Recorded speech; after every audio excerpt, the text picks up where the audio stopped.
Hey guys, it's Brett here at the Tuning School, and today I'm going to show you how easy it is to hook up Daytona Sensors Wideband in any car. Today we're going to be using Mike's 05 LS.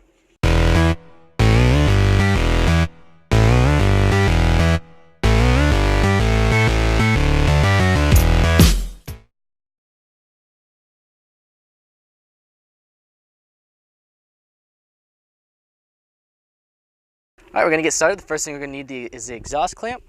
We're going to go straight into the tailpipe with it. And on this install, we're just going to run the cable through the trunk because it's just going to be like a temporary setup. We just want to kind of roll around with it and maybe do a little bit of data logging while we're around to see what we do. So you see we just plug in here. We'll run it right through the trunk, right through the center console of the car, and up to the Daytona Sensors unit. Alright, so here I have the 8-foot cable in my hand right here. This is what we just wired to the back of the terminal block. Now this one in my hand is leading back to the wideband and the tailpipe, and this is the 18-foot cable. Sometimes you can get away with just the 8-foot cable, but I like to have the 18 because you always have enough. So you just simply plug them together, just like that. Now it's hooked up. So now the next thing you're going to want to do, we got to hook up the power and the ground. So we'll take this cable right here, and it plugs right in to our 12-volt cigarette lighter adapter. Goes right here, and now that it's plugged in, you see we have power, and it's going to go through its warm-up cycle, and then it'll give us an AFR reading.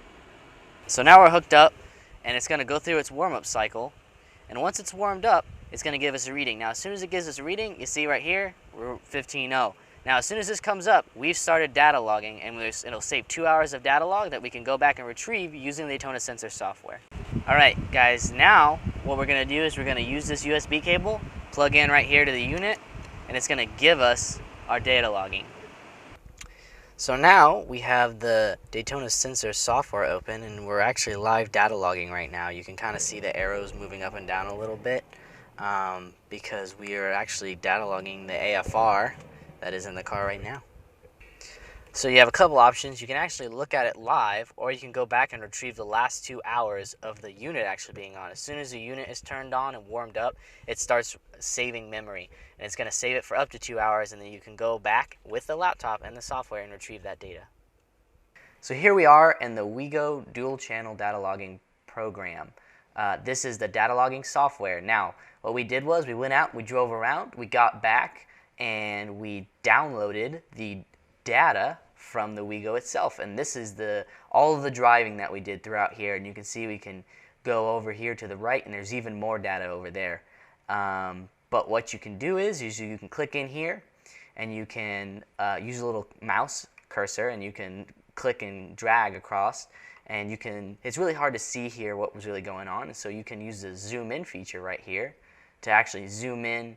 And so you can dial in on, okay, right here he went down to 12.3. We know this was wide open throttle. We went from 14.6, which you can see up here in the right-hand corner, and we're going 14.8, and then all of a sudden, boom, he hit 12.3 because he went at wide open throttle, and then he came back up to 14s.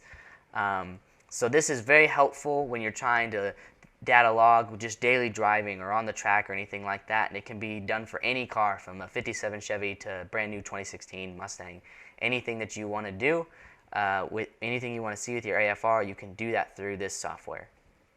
And of course, there's 2 ways to see it live. If you have a WEGO with a digital display, you can view it right on the digital display, or you can view it using the WEGO scanning software. As you can see guys, it's super easy to install these when you have our pre-wired 12-volt cigarette lighter adapter. It makes it a cinch. If you have any questions about widebands or about what you saw in this video today, feel free to contact us at the Tuning School.